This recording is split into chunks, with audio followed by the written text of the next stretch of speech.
పవర్లకు వచ్చుడుతోనే 15,000 constable జాబ్లకు appointment లెటర్లు ఇచ్చిండ్రు. అటెనక 7,000 నర్సుల పోస్టులకు జాబ్ లెటర్లు ఇచ్చేసిండ్రు.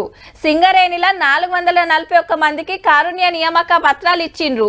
మొన్ననే పోస్టులు పెంచి గ్రూప్ 1 నోటిఫికేషన్ విడుదల చేసిండ్రు. వరుస పెట్టి జాబులు ఇచ్చుడుతోటి నిరుద్యోగులు జరంత నిమ్మలబడి ఉండొచ్చురు. ఇప్పుడు గీ జాబులు పడ్డాయి. టీచర్ జాబులకు గంట కొట్టింది సర్కారు. 11,062 పోస్టులతోని మెగా డిఎస్సి నోటిఫికేషన్ ఇచ్చింది. స్కూల్ అసిస్టెంట్లు 2,629, భాషా పండితులు 727, పీఈటీలు 182, ఎస్డిటీలు 6,508.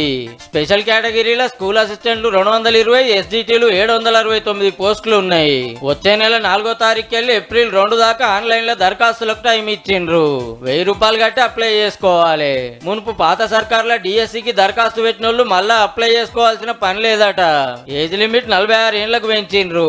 6 నెలల కింద పాత సర్కార్ల 5,089 పోస్టులతో డిఎస్సి నోటిఫికేషన్ ఇచ్చిండ్రు.